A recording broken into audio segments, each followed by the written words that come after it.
hay una beatitud y un poder más allá de nosotros mismos que vienen en ayuda de aquellos que están preparados para recibirlos. Volvámonos hacia aquellas grandes fuentes de las cuales emanan incesantemente la fortaleza y la inspiración para todos los que, olvidando el yo, están resueltos a aprender y a compartir sin reservas. Nosotros el domingo pasado estuvimos ya en esta página que es muy importante porque trae sobre todo una advertencia de HPV sobre las personas que, como algunos teósofos de la primera etapa, dieron algunas aparentes contradicciones sobre todo con el libro del budismo esotérico de Leadbeater. Vamos a repasar eso porque al final ella vuelve a esto y es lo que pasa a la página siguiente. Recuerden que habíamos visto, no vamos a ver la llamada, que la última monada humana ya entró a encarnar antes del principio de la quinta raza raíz. Es decir, durante la tercera y cuarta razas ya entraron el grueso. La tercera porque ya había despertado la mente y por tanto se pudo empezar a expresar la parte superior de la evolución y completar el centenario, que también es lo que es posible a través del despertamiento de la mente, porque esa es la que puede hacer ese antakarana, ese puente entre la personalidad, la individualidad y completar la expresión centenaria del ser humano. Aunque no se complete totalmente hasta el adectado, pero ya está ahí, como si dijéramos latente lo que no ha podido completar, pero en sí el centenario ya está. Esa es la verdadera expresión de la monada humana en nuestro reino. Durante la tercera parte de Pitris, Agnisvatas, que no habían entrado y despertado la mente de las mónadas más atrasadas porque consideraron sus vehículos, sobre todo su físico, muy inadecuado para ella, pues ya entraron. Y por tanto, definitivamente no pueden entrar más mónadas humanas. Tiene que hacerse cargo el lector, nos advierte HPV, por lo menos el que conoce el budismo esotérico, que las estancias que siguen en este volumen y en el siguiente se ocupan tan solo de la evolución de nuestra cuarta ronda. Otra diferencia que tenemos que tener mucho cuidado. La ronda siguiente, la quinta, la sexta y la séptima ronda de esta encarnación planetaria, nada más que van a estar en relación con esta misma humanidad, porque no se cambia del reino ya animal al humano, es decir, no hay metempsicosis, que se pueda traspasar hasta la nueva encarnación del sistema planetario. Y por tanto, estas rondas que quedan, y ya a partir de esta cuarta, esas condiciones que ella va a dar aquí o que está dando aquí, se van a mantener con esas mismas mónadas y completando en lo posible la etapa humana para todas ellas. Entonces, ella dice que las estancias que siguen nada más que van a tratar de la cuarta ronda, porque al principio, mutatis mutandis, hay, como si dijéramos, expresiones de la ley de la evolución, tanto para esta ronda como para la encarnación del sistema planetario completo. Por eso se ha hablado de las distintas rondas, pero también hasta cierto punto se han dejado, como si dijéramos, vislumbres de lo que va a suceder en las siguientes cadenas planetarias de este logos planetario. Pero ahora no. lo que queda de estas estancias de cosmogénesis y todas las que vamos a ver de antropogénesis tratan de esta cuarta ronda. Esta última es el ciclo del punto de vuelta. Esta cuarta ronda. ¿Por qué? Porque es la más densa. Pero ya la quinta ronda va a ser equivalente en densidad de los globos, en densidad de la expresión de los reinos a la tercera ronda. La sexta va a ser proporcional a la segunda y la séptima a la primera.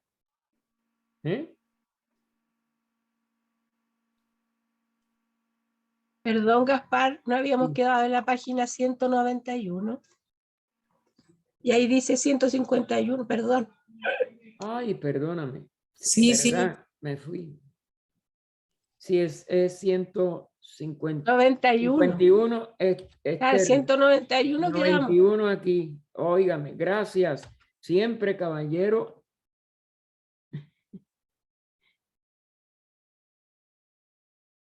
Pero sí le están viendo, ¿no? Sí, sí, sí, sí. Sí, ahora es 151 interno. Disculpe. Ahora sí, sí. Y es que como todo esto ya yo lo... Bien. Entonces, sí, nos habíamos quedado, perdón, eso fue ya hace unas cuantas de esas, en los distintas, ¿cómo se llama? Jerarquías que ayudan y que son llamadas ángeles, que son llamadas de distintas maneras en la literatura, sobre todo religiosa. Y entonces sí, es importante que nosotros nos demos cuenta de que todo esto es la expresión de jerarquías que no tienen el vehículo físico y que por tanto actúan como auxiliares del logo, con la siguiente, como si dijéramos, salvedad. Si son expresiones de la jerarquía que han pasado por el reino humano, están por encima de la ley kármica humana y tienen autoconciencia totalmente unida, es decir, trascendieron la individualidad con esa jerarquía. Las otras todavía tienen que pasar por ello. Y entonces, por eso es que hay estas combinaciones y es lo que se dice de que muchas veces, como es natural, no son ángeles superiores, ni ministros, ni protectores, ni heraldos del Altísimo, ni pueden ser mucho menos, como es natural. La interpretación judaica de mensajeros de cólera de Dios, porque lo divino no tiene cólera ninguna posible. Y entonces, estas todas expresiones son las que van a posibilitar que el ser humano no tiene que mandar a estos devas o a estos dioses, si sobre todo no tienen la verdadera superioridad de la conciencia de unidad jerárquica, sino que tienen algunas líneas más sutiles de servicio porque no tienen el cuerpo físico, pero tienen que pasar por eso para poder ser superiores a nosotros. Y es por ello que son las que tienen que ayudarnos o las que nos pueden ayudar a que el ser humano paralice la personalidad inferior y entonces llegue al pleno conocimiento, como las verdaderas jerarquías superiores lo tienen, de la no separatividad del ser superior, que es el ser uno y absoluto, es cuando el hombre único puede llegar a ser como uno de nosotros, utilizando otra vez, ella lo pone entre comillas, la frase de la estancia. En sana verdad, todo así llamado espíritu es o bien un hombre desencarnado o un hombre futuro. Porque no puede haber en un nivel individual otra cosa que o un alma que ya tuvo una encarnación humana, y más ahora que ya se cerró la puerta, como habíamos visto en la otra parte que estábamos pensando que era donde iba a empezar el repaso, y los que no hayan alcanzado eso de esas jerarquías, pues van a ser un hombre futuro. La etapa humana no la puede eludir ningún alma evolucionante, ninguna mónada pertenece, que es la verdadera esencia de toda alma manifestada. Y entonces, ella nos dice, así como desde el arcángel más elevado, o Dian Chohan, hasta el último constructor consciente, que son las clases inferiores de entidades espirituales, es decir, los auxiliares de las jerarquías más relacionadas con la modificación de la forma, del espacio, de la materia. Todos ellos son hombres que han vivido eones en otro Manvántaras. Es decir, los que ya pasaron de la humanidad tiene que ser de otro Manvántara planetario, porque la humanidad actual no ha llegado a esos niveles, nada más que una minoría, que son los que constituyen nuestra fraternidad de adeptos, pero pasarán a ser una jerarquía auxiliadora del logo de la siguiente cadena planetaria. Ahora nada más que pueden ser jerarquía de la humanidad. Es decir, lo que llamamos la jerarquía de la gran fraternidad de adeptos de nuestro planeta. Solo existe una omnisciencia e inteligencia indivisible y absoluta en el universo. La unidad no se fracciona jamás, aunque nos parezca en nuestro estado presente de evolución así, que estamos divididos, que estamos separados. Lo que tenemos es una barrera nuestra por falta de conocimiento de nosotros mismos. Y esta vibra a través de cada uno de los átomos y de los puntos infinitesimales de todo el cosmos. Es decir, esa vida una sigue estando en cada átomo. Pero claro, los organismos de materia densa en que habita la humanidad actual le impiden sentir la vida de los átomos, de la vida total, y nada más que sienten la vida de sus cuerpos, conformada por huestes elementales que están descendiendo y se están, como es natural, entrando en el maya de separatividad en que nuestra conciencia ha estado sumida desde ese descenso al reino elemental mientras está manifestada, al reino mineral, vegetal, animal y aún toda esta etapa humana hasta ahora. Sin embargo, este cosmos que carece de límites, el cosmos ya con K no está limitado, está expresándose limitadamente en el universo, pero en sí él es ilimitado y todo es el que tiene esos átomos en todos los puntos infinitesimales que carece de límite y al que las personas llaman espacio. El espacio, por eso, nos parece infinito y lo es en su esencia. Su aspecto manifestado indudablemente que está modificado en un tamaño, es decir, el tamaño de nuestro cosmos con C y sus 7 planos. Considerado, ¿no? Ese espacio independiente de cualquiera de las cosas que en él se hayan contenidas. Y ese es lo que tenemos que tratar de concebir, porque para la mente eso es como la misma seidad, inconcebible e inefable. pero tenemos que sea intelectualmente que tratar de separar que el espacio modificado para las expresiones de nuestro cosmos con C, con sus 7 planos y todos los reinos que en él están manifestándose, es totalmente un maya para que el espacio infinito pueda servir de corazón, de soporte a la manifestación, que claro, que no podemos estar manifestados fuera del cosmos, porque es imposible. El cosmos con K es lo que es infinito e ilimitado. Pero la primera diferenciación de su reflexión en el mundo manifestado ya es el reflejo, que es lo que decíamos el otro día, es puramente espiritual. Y los seres generados en él no se hayan dotado de una conciencia que tenga relación con la que nosotros concebimos.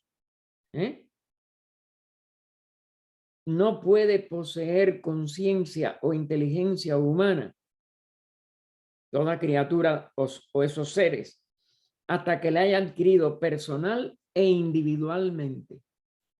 Nosotros le hemos adquirido ya personal en cierto aspecto desde nuestra individualización. La base de lo individual está en ese cuerpo causal, pero no nos hemos conocido a nosotros mismos íntegramente para poder reintegrar nuestra conciencia a esa unidad, para ser conscientes totalmente de esa unidad. Ese es el verdadero mandamiento de hombre: conócete a ti mismo.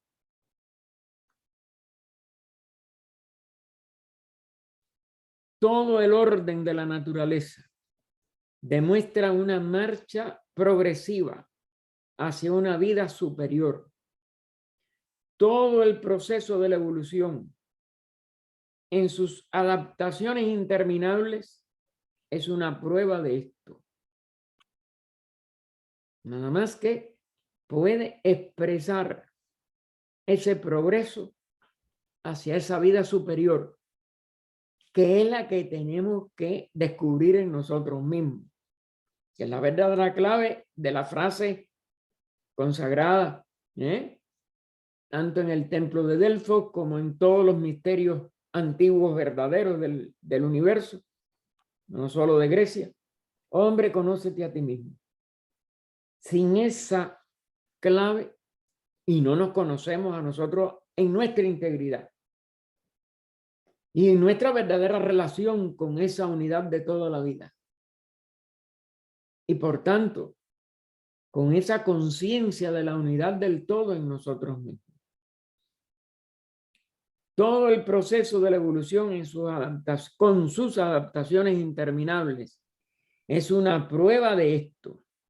El hecho mismo de que tienen lugar adaptaciones, de que los más aptos son los que sobreviven en la lucha por la existencia, demuestra que lo llamado naturaleza inconsciente, ya que hay una llamada, la naturaleza tomada en su sentido abstracto no puede ser inconsciente, porque pues es la emanación de la conciencia absoluta. Es decir, tiene algún grado de expresión de conciencia. No puede tener una inconsciencia total porque es lo que existe, o digo, perdón, lo que es la esencia de la absolutividad, de la seidad, es el equilibrio de conciencia e inconsciencia, que es lo que llamamos absoluto. Lo absoluto no tiene posibilidad de polaridad. La polaridad nada más que puede manifestarse en lo que está en Manvantara.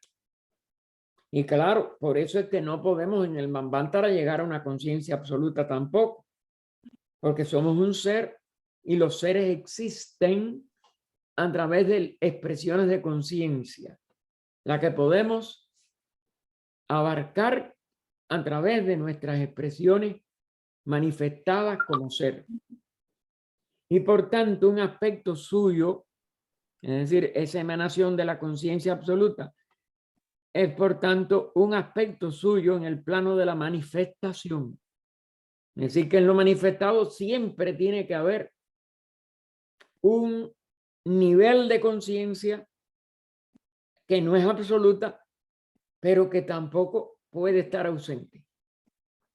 Porque si hay manifestación, esa manifestación es de la vida en la forma, y el aspecto vida tiene conciencia de acuerdo a la capacidad que tenga de conocerse e identificarse a sí mismo en ese nivel de expresión material.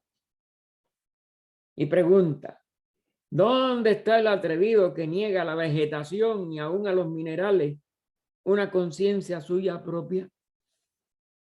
Y sí los había, y cada vez se van reduciendo más. Los materialistas van en, como dijéramos, a la defensiva, en retroceso, no renuncian, pero cada vez hay más estudios.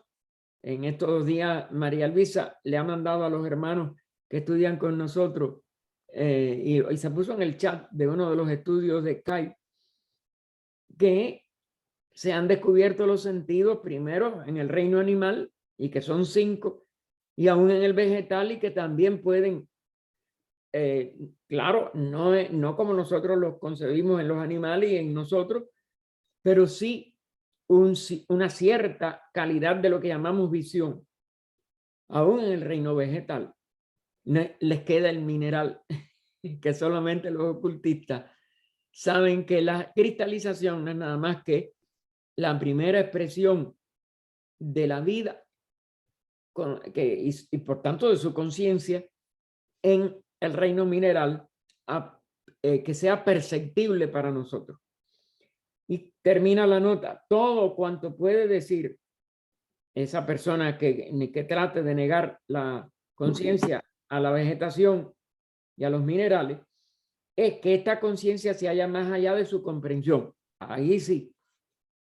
Y es sobre todo los que han estudiado la conciencia del vegetal, que han tenido que hacer una serie de, como si dijéramos, investigaciones que le lleven, bueno, no es visión porque no tienen un globo ocular, etcétera, que les pueda dar una imagen, pero se compara algunas de los cambios en el vegetal con lo que podría ser ese sentido y con el que podría ser el del olor, etcétera. Está interesantísimo, y el que no lo tenga nos lo puede pedir por email o por cualquier vía que nosotros se lo trataríamos de enviar. Porque es un paso enorme dado por estos científicos el que se atrevan a hablar de los 5 sentidos, y parece que está en relación con los sentidos de la humanidad. Nos preguntaba María Luisa, y estoy también en eso, de que lleguen a 5 porque son los que son están desarrollados en nosotros y son por tanto concebibles para nosotros rastrearlos en los animales y después rastrearlos en los vegetales. Algún día habrá quien lo pueda rastrear en los minerales, porque indudablemente que sobre todo las partículas subatómicas ofrecen una serie de características que dan la certeza de que tienen que tener conciencia y por tanto sentidos para que esa conciencia se exprese en Qué el bueno. reino mineral. Por favor, me cierran los micrófonos, eso sí.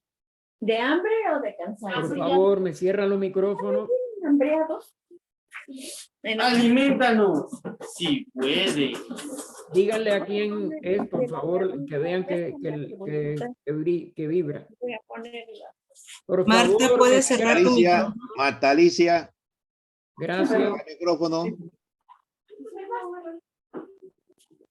no van a comer? No escucha, Martín. Espérate, déjame ver. ¿No tiene forma ustedes ahí hacerlo? Porque Sí, yo tengo. Lo que pasa es que nunca lo hago porque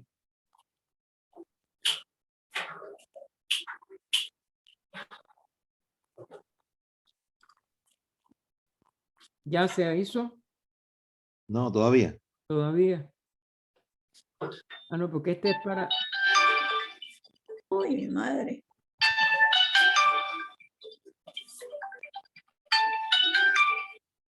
¿Quién es? Hola. Es Marta Alicia.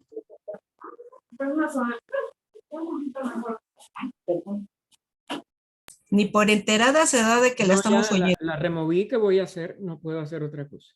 Eso. Que vuelva a entrar. Pero con el micrófono apagado. No, no lo voy a reportar, pero Gaspar, podés designar, discúlpame que me entrometa, tal vez podés designar un coanfitrión y que esa persona te controle los micrófonos. sí, es lo que he hecho otras veces, pero no está hoy el hermano y no Ah. sé cómo nombrar a otros. Espérate. Déjame. Es sobre el cuadrito, yo no estoy en un celular, pero Sí, si no te hubiera ofrecido, pero en el cuadrito de la persona que se ofrezca, arriba en los 3 puntitos, cliqueas y aparece un menú y dice hacer coanfitrión. Por hoy, si quieres. A lo mejor sí, sí, espérate. ahí. José lo podría hacer. Sí, sí, la cosa es que yo llegue a ver, José es Ponte ahí la pantalla y hablé para que lo pueda ver. no lo veo. Ahora A está veces callada, ¿verdad? Sí, yo la puedes, chequeé a ella, que podía hacer si no están ni atendiendo y no están oyendo, pues bueno, no puedo ahora porque estamos perdiendo mucho tiempo y es 1 hora nada más. Gracias, Ahora, José, por eso, pero todavía lo voy a aprender, porque la verdad que ahora yo soy muy lento para estas cosas. Mi cerebro ya, después de los 60, los cerebros empiezan a perder velocidad. Imagínense el mío con 82. Gracias por la oferta y por la idea de Milce. Sí, lo tengo que aprender para poder hacerlo cuando Valentín no está. Emil se me ha puesto ahí para el cursito de Zoom. sí, no, por fuera, cuando termine la clase, en otro momento me contacto y le explico. Gracias, muchas gracias. Dios te bendiga. No, por Mi- favor. No, Bien. por favor, a ti. Entonces, demuestra que lo llamado naturaleza inconsciente es en realidad un conjunto de fuerzas manipuladas por ser semi-inteligentes, que son los elementales, guiados por elevados espíritus planetarios. Siempre se le llaman, como dijéramos, en el término general, Dian, que tiene que ver con Dian y con inteligencia, Chohan, señores de inteligencia, cuya agregación colectiva forma el verbo manifestado del logos inmanifestado. Recuerden, logos nunca es un ser individual. Es una jerarquía de grandes seres. Y eso lo vemos desde la fraternidad de adeptos hacia arriba. Y lo que van es creciendo en capacidad de dirección de mayor parte del sistema. O de un sistema completo planetario, de un sistema solar, de un sistema universal. Fíjense cómo llega a ser el verbo del logo inmanifestado y constituye a la vez la mente del universo, es decir, el anima mundi o el alma universal o mente universal. Recuerden que todas estas frases se usan en la literatura antigua. Y su ley inmutable, porque estas jerarquías son expresiones de la ley del sistema que rigen, del sistema que guían, del sistema que ellos están poniendo en movimiento a través de esto que es ese verbo, esa expresión de lo que es sonido insonoro, pero sonido. Cualquiera que sea el destino que el porvenir remoto reserve a estos escritos, esperamos haber probado hasta aquí los hechos siguientes. Y esto ya es el resumen de lo que ustedes tienen en la obra original del primer tomo de español de la doctrina secreta. Porque recuerden que el primer tomo de español es nada más que la primera parte del primer volumen. Primero, la doctrina secreta no enseña ateísmo alguno. Aparte, todos los que hayan seguido las notas del capitán Bowen para poder irse relacionando con la doctrina secreta, este es uno de los puntos fundamentales que HPB le recomendó a él y a todo estudiante, como es natural, porque Bowen las anotó y nos las legó como una guía. Y este es el resumen numerado que ella habla al final de Cosmogénesis del primer volumen, que es el final del primer tomo de español. Primero, la doctrina secreta no enseña ateísmo alguno, excepto en el sentido hindú de la palabra nastika, o el rechazo de ídolos, incluyendo a todo Dios antropomórfico, de cualquier mitología. Un nastika es el que, vamos a decir, reconoce que aunque haya inteligencias directoras, ninguna de ellas es un ser humano con las pasiones, con o una individualidad humana separada, porque eso es una contradicción de la ley de esta unidad de la vida y de esta unidad de la elevación de los Dian Chohans como jerarquías de seres que llegan a ser el gran logos manifestado, el gran logos cósmico manifestado, que incluye a todos los sistemas y a todo el universo, vamos a decir, porque son la expresión manifestada del logos inmanifestado, que recuerden, nunca puede manifestarse. Ofrece la ideación del plan de esa etapa, de ese sistema que va a manifestarse, pero se retrotrae al seno de la seidad, no puede salir de ella. Por eso el logos cósmico inmanifestado. Pero ninguna expresión divina retiene ni las limitaciones de conciencia, pero ni aún las limitaciones de forma de la humanidad. En este sentido, todo ocultista es un nastika. Es decir, si nosotros aspiramos a estudiar la verdadera teosofía, que es la esencia del ocultismo, de la doctrina esotérica, no podemos tener esa superstición. Esa es una de las supersticiones que se abandonan antes de poder seguir entrando en los aspectos conscientes de la ley de la manifestación. Esa es una ley. Esa es parte de la ley. El segundo punto.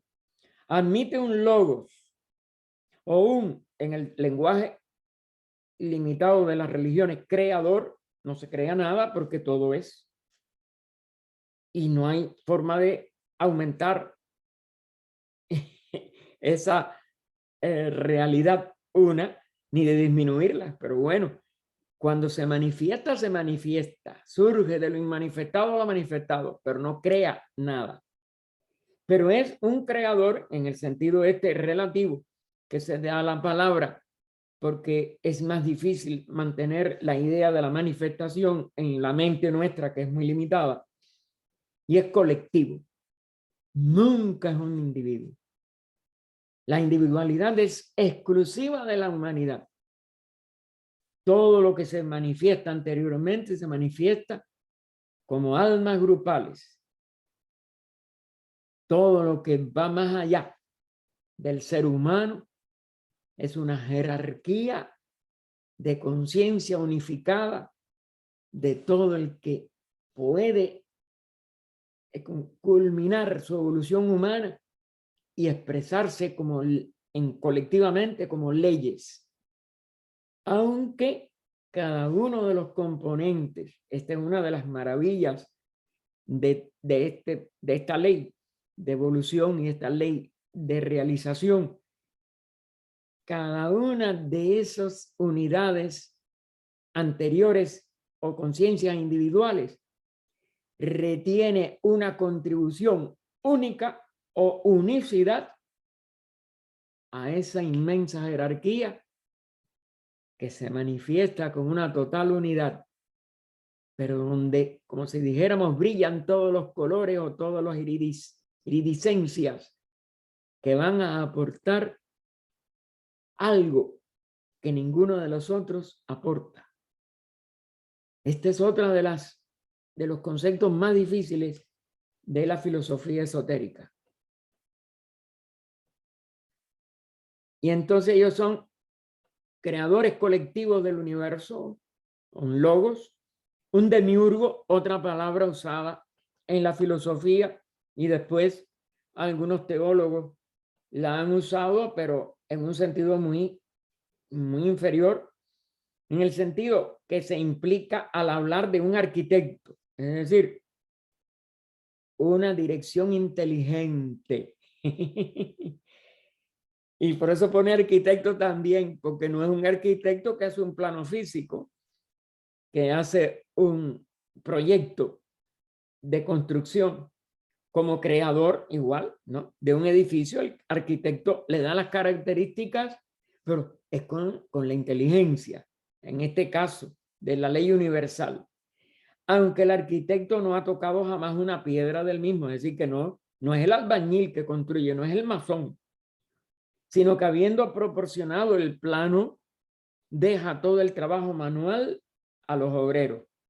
Es decir, a los logos, una vez tomada la ideación que del primer logos recibe, y ese segundo logos a través del tercero lo entrega a las jerarquías de los distintos niveles, de los distintos departamentos, especializaciones, el nombre que ustedes le quieran dar, son los que de verdad van diferenciando el espacio directamente, porque es lo que es, no hay materia verdadera, hay mayábicas diferenciaciones del espacio, y eso lo hacen estas jerarquías inferiores o estas jerarquías del demiurgo, estos masones, estos verdaderos constructores, en un sentido siempre entre comillas.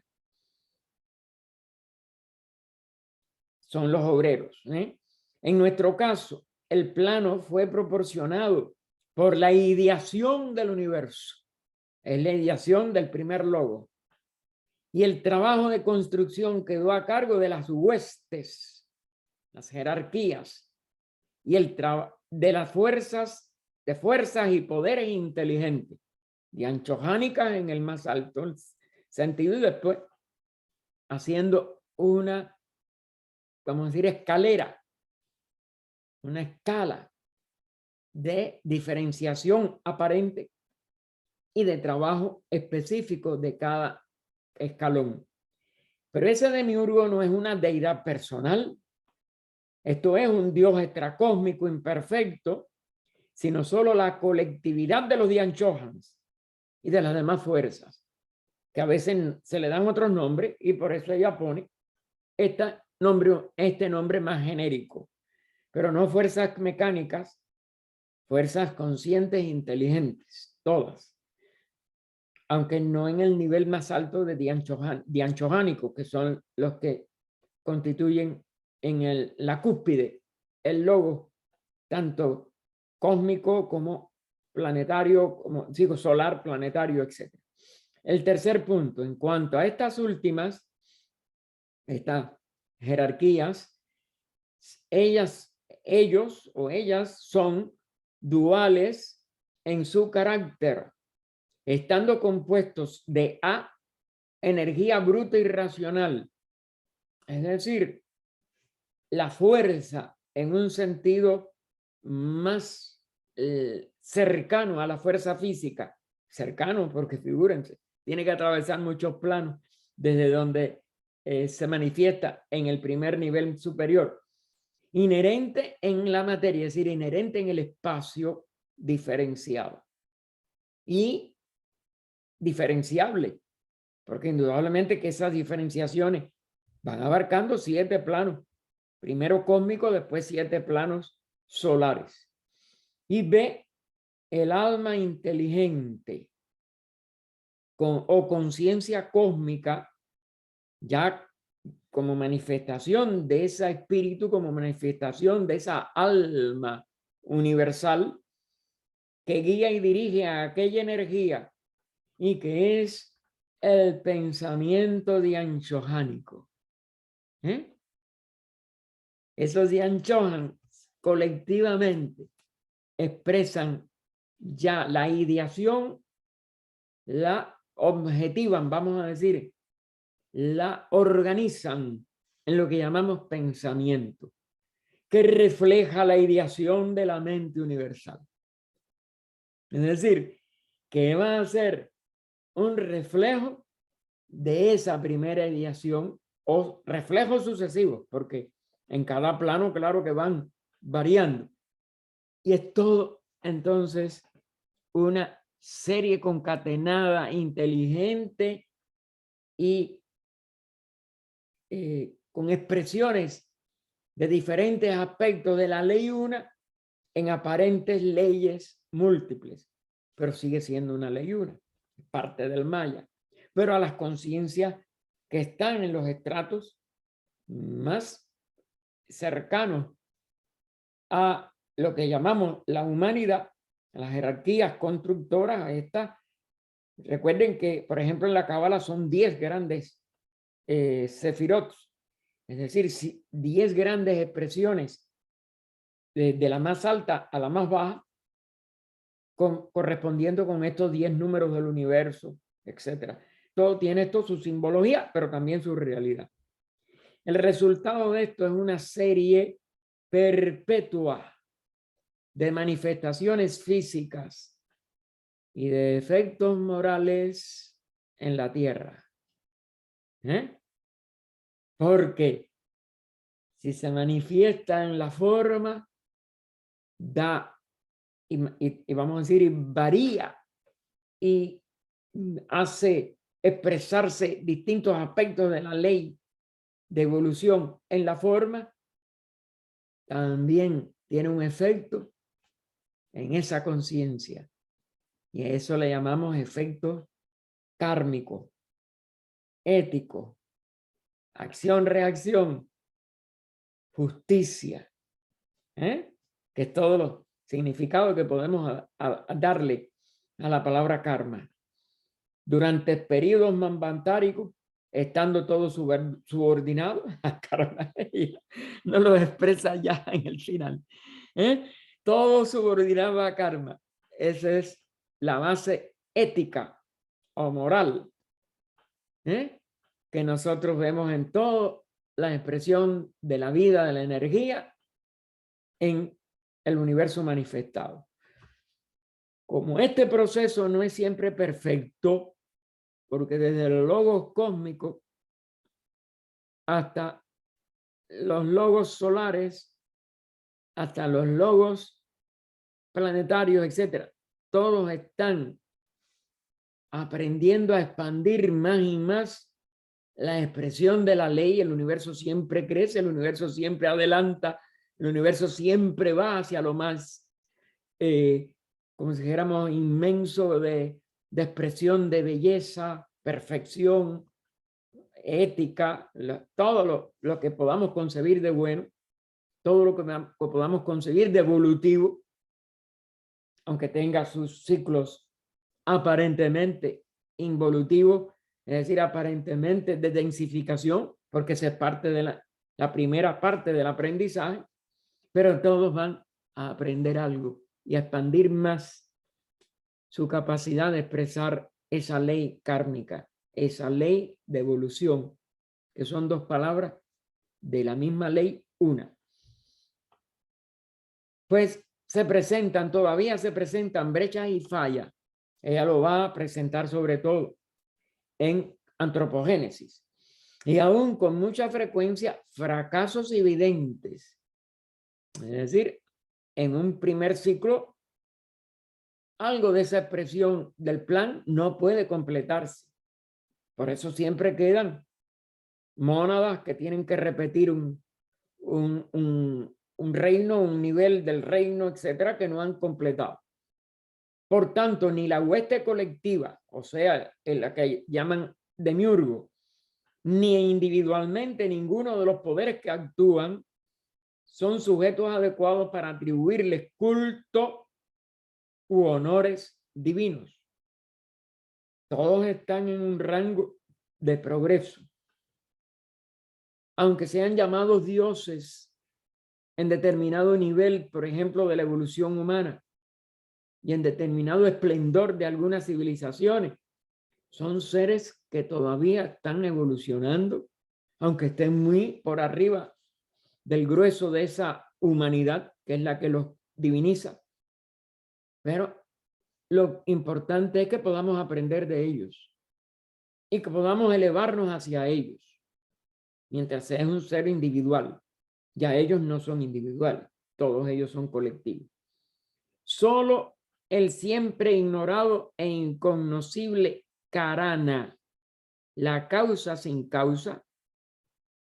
¿Qué cosa? ¿Por qué lo pone él, que debería decirse más bien ello?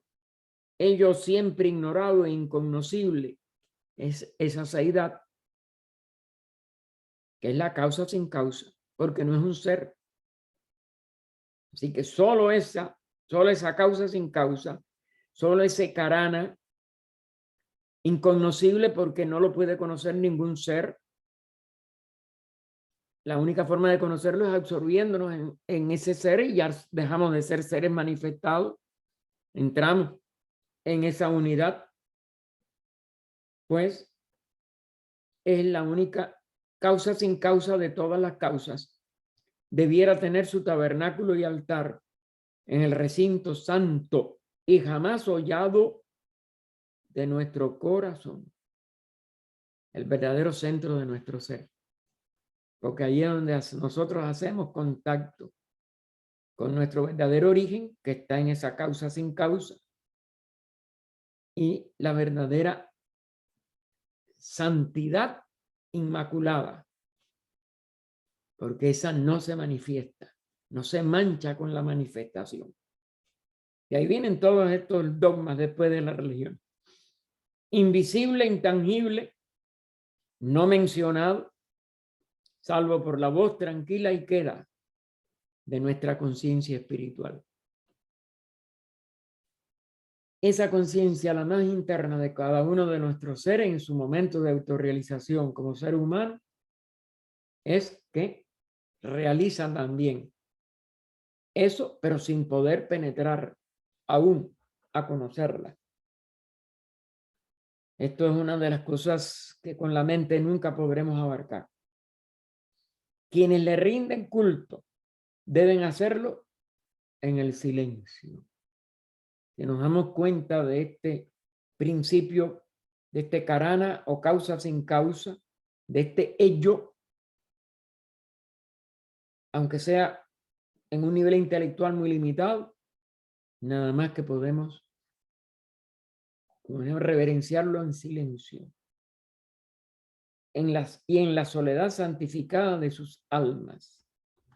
Y nos da la llamada que nos dice: y cuando ores, no seas como los hipócritas, esto es del Nuevo Testamento, sino entra en tu cámara interna y cerrada la puerta.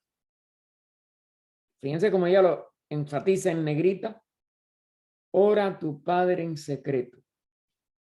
Tomado del capítulo 6 del Evangelio de San Mateo. Fíjense cómo quedan, ¿cómo se llama? Rastros de oro, aún en las escrituras que han salido a lo exotérico. Nuestro Padre se halla dentro de nosotros en secreto. Por eso hay que cerrar la puerta.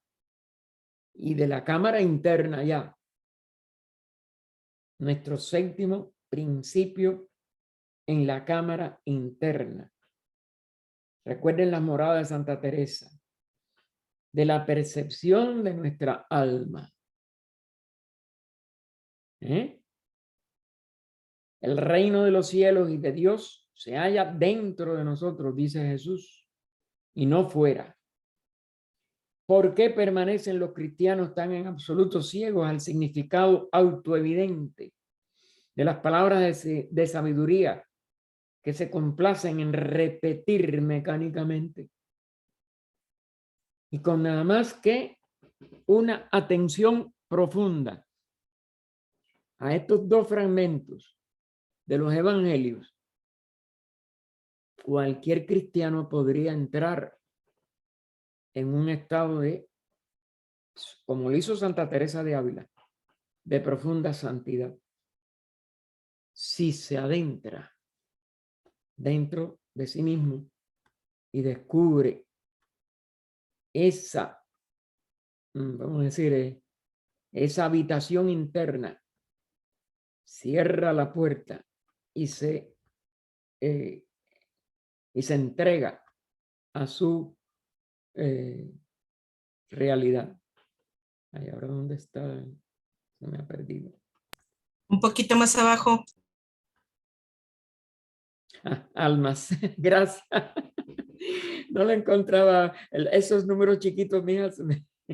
Muchas gracias. Haciendo de su espíritu el único mediador entre ellos y el espíritu universal. Solamente el espíritu puede reconocer el espíritu. De sus buenas acciones, los únicos sacerdotes, y de sus intenciones pecaminosas, las únicas víctimas visibles y objetivas sacrificadas a la presencia. Todos nosotros tenemos muchas víctimas que tenemos que sacrificar, pero adentro. Nunca en algo externo, que eso es lo que lleva a todas las supersticiones que vemos en el mundo y a todas las formas inferiores de falsa espiritualidad. El cuarto punto, la materia es eterna. ¿Por qué? Porque la materia es la contrapartida del espíritu. En la seidad los dos son uno. La seidad no es un ser. En los seres podemos identificar nuestra parte espiritual, pero siempre dentro de un centro en nuestra materia, nuestra hasta entre comillas, en la materia que es también universal, en el espacio. Y ella, por tanto, también es eterna o coeterna con el espíritu.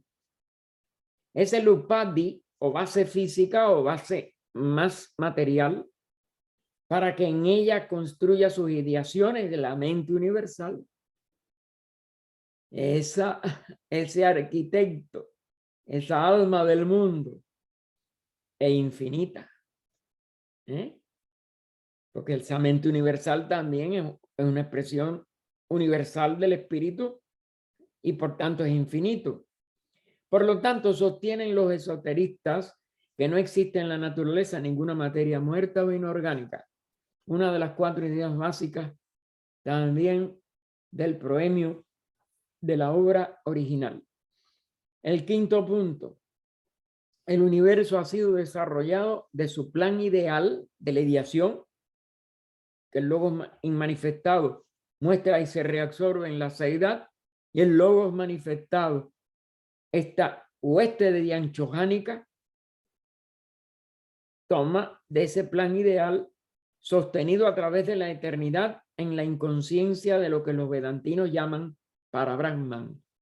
Ya aquí viene un término filosófico que está en la literatura de los Vedas, de toda la India, pero sobre todo donde queda su expresión más cercana a la enseñanza de los rishis originales de hace 1 millón de años para nuestra quinta raza, es en la escuela Vedanta.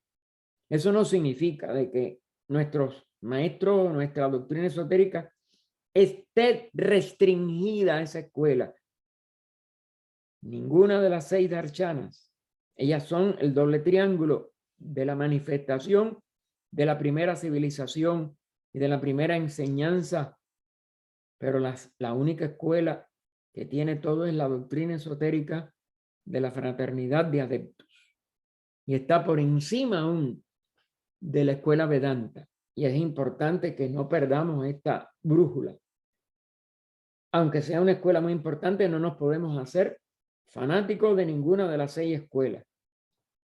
Y esa es la limitación de algunas líneas de estudio que llegan a un punto, pero se quedan en una escuela que no es la que nos da acceso a la fraternidad de adeptos. Esto es prácticamente idéntico a las conclusiones de la filosofía occidental más elevada, la de los alemanes del siglo XIX y algunos, como es natural, del XX. Y lo pone entre comillas y pone a uno de los autores que reflejó a Platón, porque en Occidente, sobre todo, en la filosofía griega clásica, Platón, la mente más grande de nuestra humanidad, mente, las ideas innatas, eternas y existentes por sí mismas, de Platón, que es de donde surge toda la doctrina, sobre todo de los arquetipos, reflejada ahora en la literatura filosófica moderna por von Hartmann. No Hartmann, el que fue miembro de la sociedad, conoció a HPV y después, junto con Steiner, formaron lo que se llama la antroposofía. Hacemos la salvedad, este es un apellido, pero von Hartmann es un filósofo anterior. El poder activo, el movimiento perpetuo del gran aliento. El gran aliento es el del espíritu, el aspecto del espíritu de la seidad, y es simbólicamente considerado como movimiento abstracto absoluto, pero en la manifestación es un movimiento perpetuo de ese gran aliento. Despierta al cosmos a la aurora de cada nuevo periodo. Ven, es un aspecto.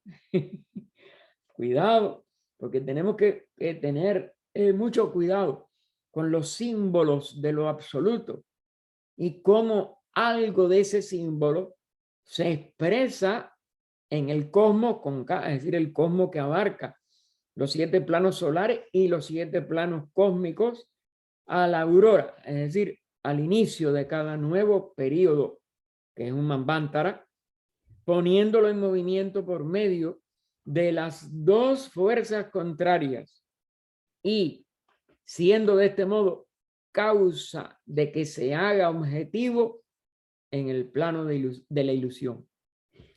Si no, no se objetivaría nada, quedaría todo en esa misma esencia total, sin posibilidad de una manifestación a través del proceso manvantárico de la ley de evolución, que es la ley de karma, etc. Y por tanto del Maya. En otras palabras, este movimiento dual transfiere el cosmos total, con K, desde el plano del ideal eterno, esa ideación que no tiene que ver con con una alternación cíclica, sino la eternidad in toto, en totalidad. Pero desde ese ideal eterno al de la manifestación finita. ¿Por qué se le dice finita? Porque la manifestación siempre tiene una dimensión, un tamaño, de 3 dimensiones más bien. Pero bueno, una expresión manifestada, una dimensión manifestada, y por tanto tiene un tamaño. O que, para decirlo en otras palabras, desde el plano ideal eterno o desde el plano noumenal, causas, el de las causas, al fenomenal, el de los fenómenos, que por tanto van a ser siempre el ciclo del Manvantara. todo se presenta fenoménicamente. Durante un pralaya nada más que queda el noumen. Y está nada más que el plano noumenal en esa causa sin causa eterna. Todo cuanto es, fue y será. Es eternamente hasta las mismas formas innumerables que son finitas y perecederas, tan solo en su aspecto objetivo, pero no, perecedera y finita, no en su forma ideal, donde nada más que está la absolutividad infinita. Han existido como ideas en la eternidad y nos trae la llamada, y ahí vamos a tenerlo que dejar ahí, en esa llamada, continuaremos, no podemos llegar al punto,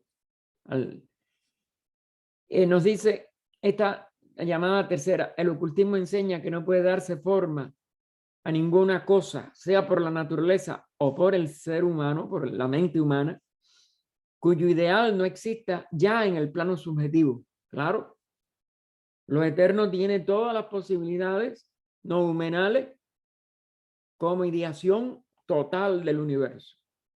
Más aún, de que ninguna forma o figura es posible que entre en la conciencia del hombre o se desenvuelva en su imaginación, que no exista en prototipo, en arquetipo, al menos como una aproximación.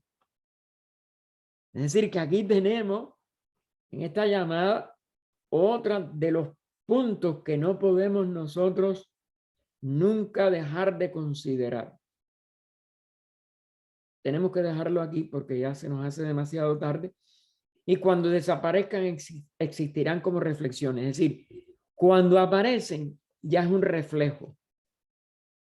Y entonces no podemos de ninguna manera tener la absolutividad en nuestra conciencia. Entonces lo dejamos en la 194, acordarme de poner, pues si no vuelvo a poner el disparate, gracias a la hermana que nos dijo. Y vamos a empezar en el primer punto y seguido para coger otra vez el hilo. En otras palabras, oh vida oculta que vibras en cada átomo, oh luz oculta que brillas en cada criatura, oh amor oculto que todo lo abarcas en la unidad, que cada ser que se sienta uno contigo, sepa que por lo tanto es también uno con todos los demás. Paz, paz, paz a todos los seres. Perdonen las dos interrupciones y mi error al iniciar. Recuerden que también hoy en 2 horas, no, en hora y media, tenemos ¿cómo se llama? La oración de sanación que se está dedicando por la OTS de México y que siempre participamos con mucho gusto para aliviar un poco del karma tan horrible que está todavía pasando la humanidad. ¿No hay preguntas? Hermano, sí, yo tengo algunas. Dime, Ángela. En el proemio y en el otro dice ella que en el catecismo Censar dice que ¿qué es lo que fue y será? Dice que es el espacio. Es, fue y será el espacio. Entonces, de eso era lo que estaba hablando ahí cuando dice que el espacio es eterno porque allí está todo lo que sea impercedero o no. A ver, no de todo lo que estaba allí, pero la finita o impercederas están allí en el espacio. Entonces, el espacio también hace parte de la eternidad junto con la seidad. Correcto. Es la seidad misma también el espacio. Ahí están unidos el aspecto conciencia o que se manifiesta como conciencia, como ustedes ven, reflejo de reflejo de reflejo, porque ya no puede manifestarse en el nivel absoluto y se expresa en ese espacio en movimientos aparentemente relativos, es decir, mayábicos, que lo diferencian y hacen aparecer también las aparentes separaciones. ¿Cómo separa también aparentemente lo eterno en tres tiempos? Pero la realidad es la duración. Y la duración no tiene ni pasado, ni presente, ni futuro. Porque el concepto de lo eterno no es un tiempo presente que no termina y que no se le puede ver el origen de su pasado. Eso es una concepción de cómo contemplar un presente más amplio que el momento presente de nuestra actual conciencia.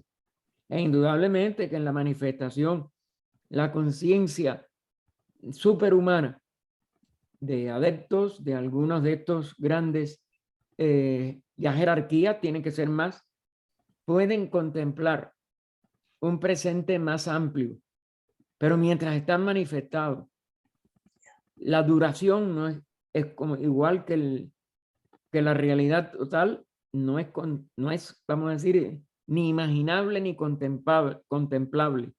Es nada más que lo que es duración.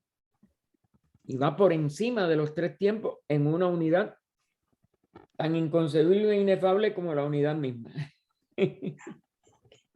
Sí, porque anoche precisamente leyendo algo de eso, yo pensé, bueno, el espacio es eterno, como eterna la seidad, pero dije, ay, qué locura, o sea, dejé, pero ahora lo veo allí. Y entonces se me ocurrió la pregunta. Gracias, hermano. Ya me has sacado cierta cosa. ¿Algo más? Bueno, hermanos de España, sobre todo, les deseamos muy buenas noches. Muchas Que hoy gracias. puedan acostarse un poquitico más temprano. Tengan bendiciones toda la semana. Y nos Gracias. veremos. Buenas noches. Gracias, Emil. Gracias, Adiós. Gracias, Gracias, Gaspar. Gaspar. Muchas Gaspar, gracias.